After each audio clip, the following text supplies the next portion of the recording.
Hello everyone, welcome back to this part 3 session of ABCD, Anybody Can Develop series with Anubhav Learning series sessions. In the last two sessions, last two parts, we discussed about the best practices and the naming convention, which you should keep it in mind while creating the Fiori applications. In today's part 3 session, we would go ahead and discuss about stability of your application. What are all the guidelines you should follow to make sure that your code is stable and it doesn't get impacted with small changes which happens around it, or it doesn't become a reason for being an impact for other things in the overall system. So now, if you have not seen my part 1 and part 2 for this series, please, I would recommend you to go back and check that once. The description of the part 1 and part 2 is given into the video of this link. Please do let me know, share your thoughts here in the comment box below. So let's begin with the part 3 now. So by far we have seen about initialization and the code best practices, and now we are talking about stability best practices. The first best practice to keep it in mind is stable IDs. Oftentimes I see that developers, they go into the system, they start coding the UI application, and they do not assign an ID property to their respective controls. Guys, if you do not assign a right ID property, the application will behave it in a way that it will affect other things. Now, what are all the other things which get affected because of stable ID, and why it's so important that we keep stable IDs for the UI controls? So let's talk about the stable ID concept in general, where all the impact of stable IDs is actually when it comes to the development of applications. So impact of stable IDs. So whenever you develop an application, that you will never ship it without testing. Of course, you will be testing. And after quite a long time of testing, which is a manual approach of testing, you would also want to automate your application. And there are different frameworks available in market to create test automation. Like you might have heard about Selenium.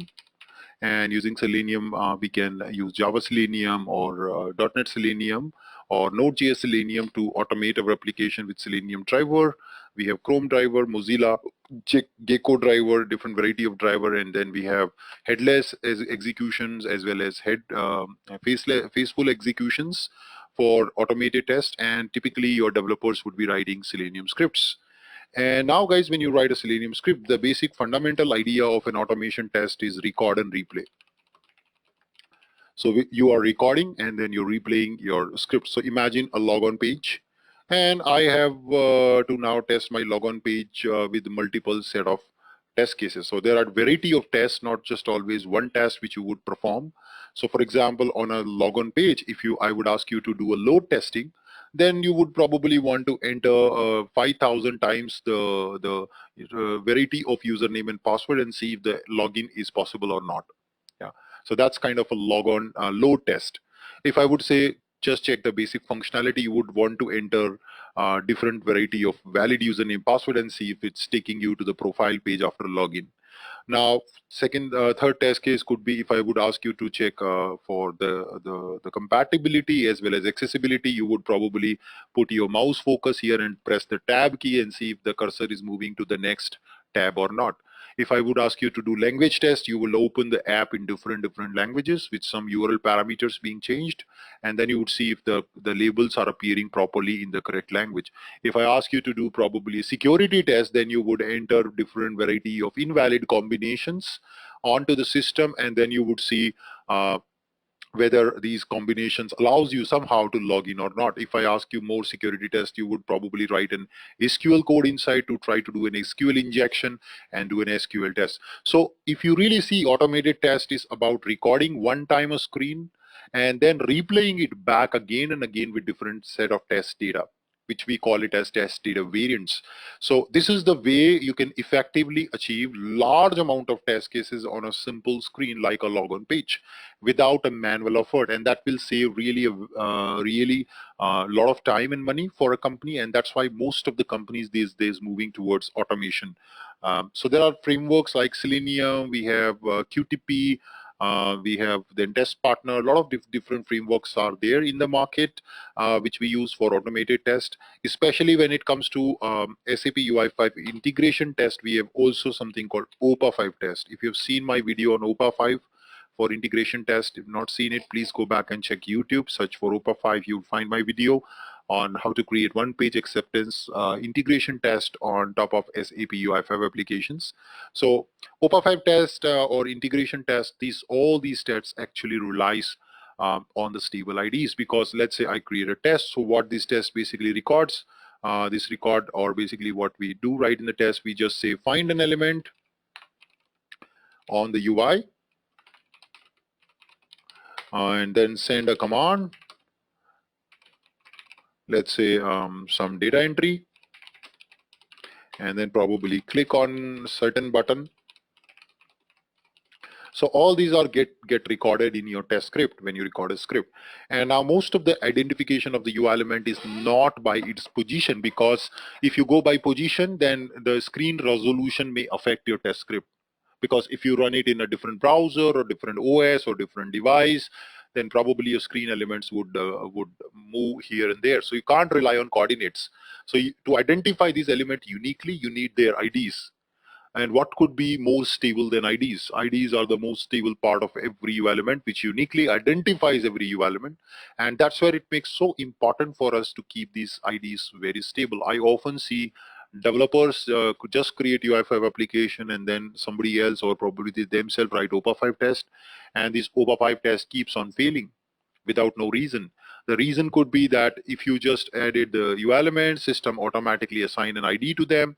There is no stable ID for these elements. As a result of that, when a new element is inserted in middle of these elements, the IDs automatically change. And then OPA 5 test would probably click on a wrong button, or probably not find the right element on the UI. So this is a very big challenge. So consider not just yourself, but also others. There are testers in your company who are going to build automated tests on these, and these automated tests will be relying on the IDs which you keep it in your code. So make sure, if you really want a very stable automated test, an OPA 5 test, you keep the ID is stable. Now coming to the, since you understood the point, how do we do that? How do we make the ID stable? So let's understand what happens behind the scene. When you run your application, by default, what happens, system gives some random IDs to these different UI elements which it's create. So let me just show you. I just go back and execute our app, and we'll show you the IDs which it generates. Let me enter my credentials for my S4 system, and data has come. I'm just gonna go and run it in another tab here, and now you would see that some data comes up. Yeah, nice. And I select an item, and watch out here.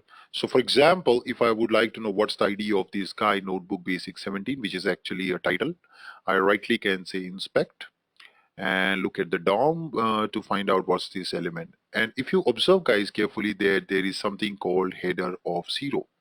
Yeah. So currently the ID of our element is header 0 title text. Yeah, that's the ID which system has assigned to this particular title.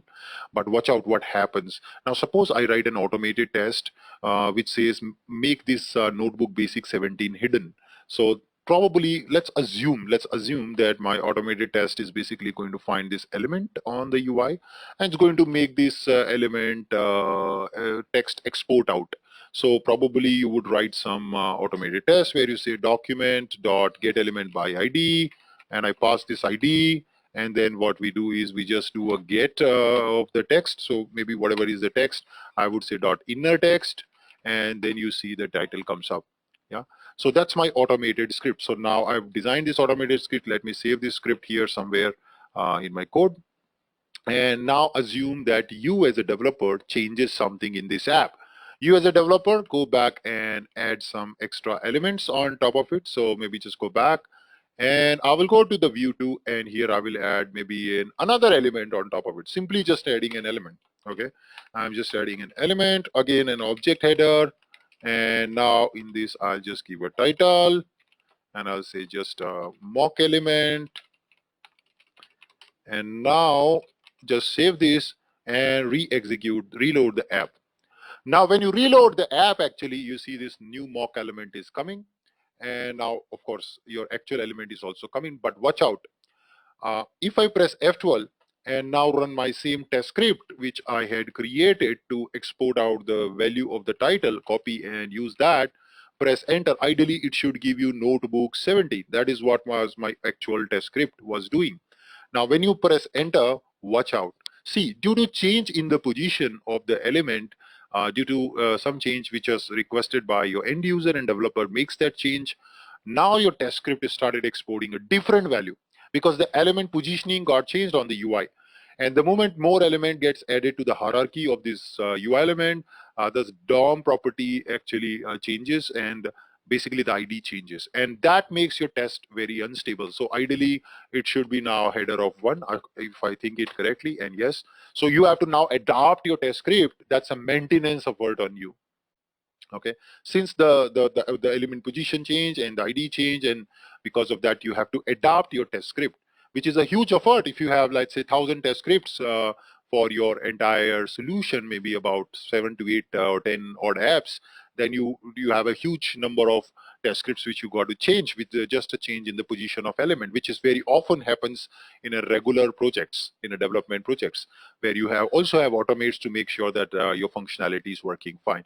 So now this is a big challenge, guys. So how do you cater to this challenge? We need to provide stable IDs. But now watch out, guys, when we add stable IDs, what happens? So basically stable IDs are created with the help of adjoining the view ID hyphen hyphen the element ID itself. So what you got to do for that is go back. And the very first thing you got to do is go to manifest JSON where you have routing configuration, and make sure that you have given the ID of the view here itself. Yeah. So here in the section of manifest where you're doing configuration, you are giving actually an ID here, which is so important. Okay. So let's give an ID here. So I'm just going to come here and say view ID, and let's give a view ID here, and I will just say ID view 2. Yeah, very simple. So that's one important fact which you need to add, so that a stable ID is now being given by the routing configuration to the view itself in which all the element exist. And then you also probably go back, and right now just let me remove this element again and give an ID here for this guy, and I will say my header. Okay, I save this. Watch out. Come back, refresh the page, and see what happens. So the moment your element pops up, you see the element pops up. I will now investigate the ID. And if you observe carefully, now for the content which it has created, look at here. It has got a ID view 2, my header hyphen title. Now you see, observe that this is your view ID, and this is exactly the ID of your UI element, the control. And of course, since it's a title element of that object header, you have got a hyphen title added to it. Now, more or less, this ID is very stable. All right. So now, if I'm going to take this ID, copy that, and probably write a test script against in the same fashion to export the value. And here I would give that ID, and now I press enter. So it exports the data, and now copy this ID and put it here. Copy this test script and put it here. Now just do the change again. So if you go back and change it again, where you again add a new element, and earlier we saw that when we added this new element, the ID got changed, but now you have a stable ID, remember. So I'm going to come back and refresh, and now you see the mock element, of course, is added. But now press F12 and just try to run your test script again. So my test script was earlier this. And last time when I showed you that, it was giving me mock element as the element name. But now whereas enter is still, you see you're getting the old value. Awesome. Which means now your test script is independent of changes in the application. It's still going to find the element which it was finding it earlier. So that's very important for application developer. This is a very often challenge for, imagine guys, a tester who is putting his heart and soul, or she's putting her heart and soul, creating these test scripts, and you as a developer is making some kind of changes which is disrupting his life. Never do these things. All right, this is really a bad idea. If you don't put the stable IDs, make sure, ask yourself, you have to put stable IDs for your controls, so that the test scripts which are recorded on top of these stable IDs are kind of remains very stable. Okay, that's so important, guys. This is a very important factor here you need to keep in mind to make a stable OPA 5 test as well as the automated test created using Selenium. Now, coming to the next point, there are also some amazing features which SAP provides, like in-app extensibility in S4HANA. Just to show you a quick glimpse of that. So maybe I go to SAP UI5 SDK, and I will just show you a glimpse of the feature which we have called in-app extensions in S4. So if I just quickly go to tools and just come down. So another feature is support assistant. So support assistant, if I just go in this feature, this is about support assistant, and okay, not support assistants, to be very frank. Let me just come and check. Here there must be a demo app where okay, yeah, it's in demo app, sorry. So we go in demo app, come down, and you would see here an option called UI adoption at runtime. Awesome. So that's the feature I wanted to show. So I go inside this app, and this feature is also available in S4HANA on-premise as well as S4HANA cloud. If you want to know more about this custom field or UI adaptation feature, please subscribe my S4HANA cloud training.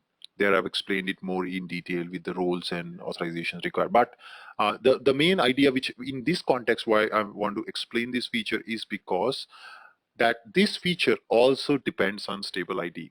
So if you have stable IDs at the elements, then really this feature makes more sense. So make sure that when you are utilizing this feature, that also subjected to get affected because of non-stable IDs. All right, so it opens up here now in app.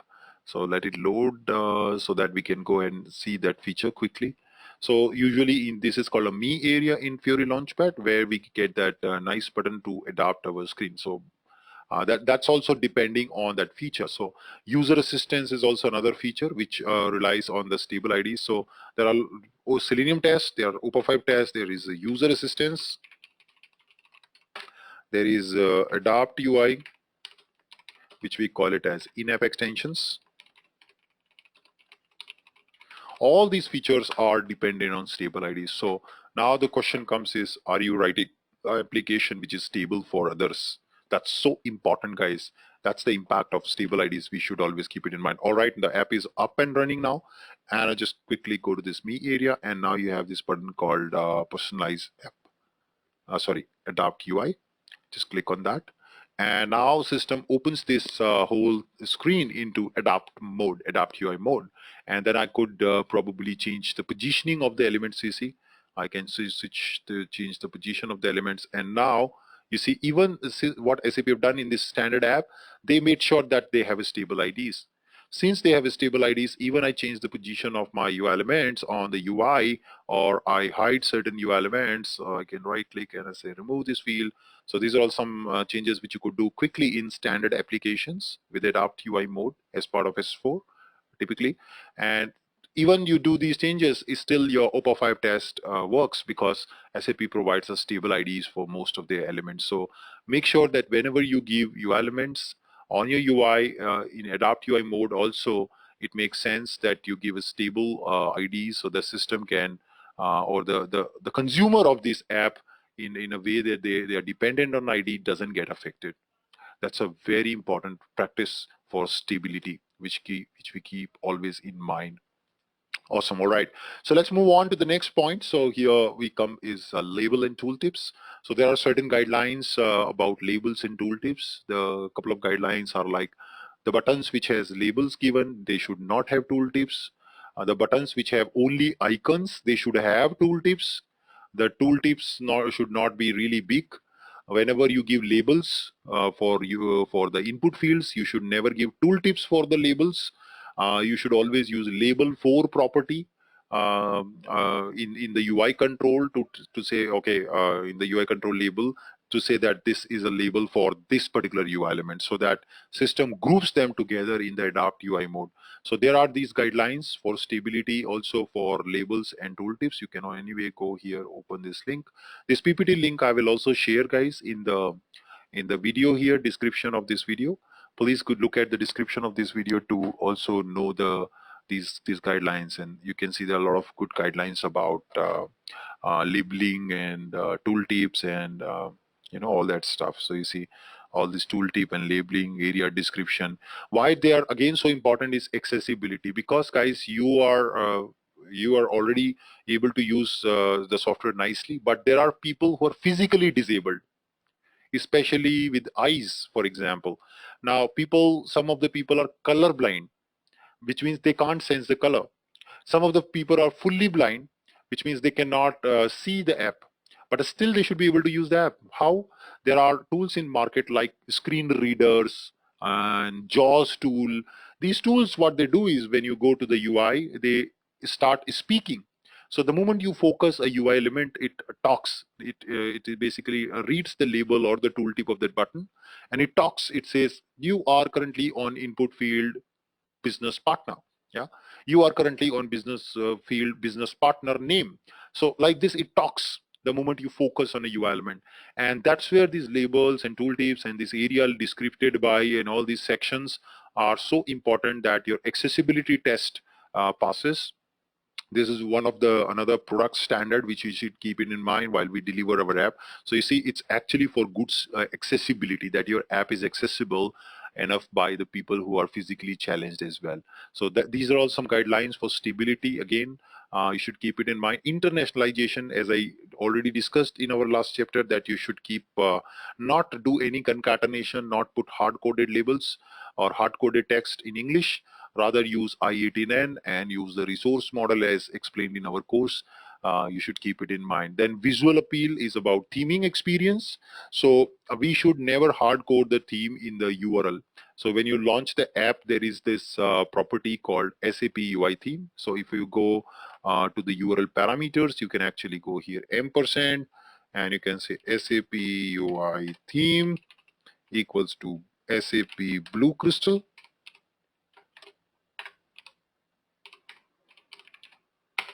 And that basically kind of hard coding the theme. And when you hard code such theme, user will never be able to change the theme based on their need, because you have hard coded in the URL, and that takes high precedence over anything else. So never hard code the theme. Don't put this as part of your URL parameter. Let user choose what theme they would like to load the app. And that's something which they can easily do it here with the help of me area. So maybe I just exit from here, and there is this me area option in the personalize, I guess, where user can go and choose the theme what they like. Okay, this is personalization, basically adding, removing sections and blocks within the app. So I don't want that. It's actually in settings. So when you go in, so appearance, and you see here the theme is currently selected as Bleeze theme. So in a real system, you would see a lot of themes here activated, and user can choose any one of them based on their choice. That's user's personalization. You should never hard code the theme which affects their visual appeal. Also, never ever try to put CSS, custom CSS. Overriding is SAP standard behavior, which is not also a good idea. Moving to the next one, Git commits. Yes, very important thing when you're working in a collaborative environment with a team structure of, let's say, X number of developers, you would definitely be using Git. What is Git? How to use Git? How to set up Git? How to do check-in, check-out? Install your Git in for corporate as a private access or a public access, which account you want, a demo, different aspects, operations like push, pull, merge, checkout, check-in, cherry pick. All these are explained in one of my YouTube video on my learning series. I will also put the link here in the description for that video. So you can go and check that Git video. Those who are beginner in UI5, you would want to understand how multiple developer environment will work with respect to UI5 project. Git is the way. But actually, when you want to ship your change or make your change permanent, you would basically do a Git commit. And at times, I've seen developers just put their name in the Git commits. That's not really a good practice. You should clearly describe what type of change it is and what was the purpose of the change, which section of the app you have changed, and possibly give a link for your development work item. So basically, you guys must be following agile development methodology.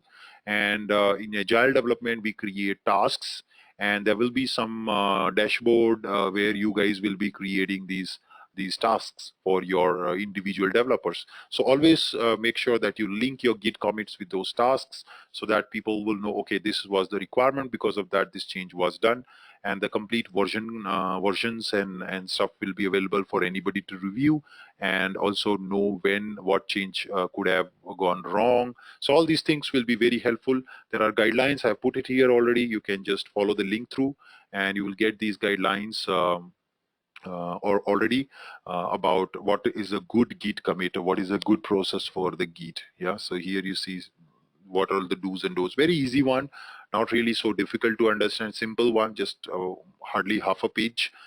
Go through this, which is again good for your stability of and cleanness of your component, cleanness of your app.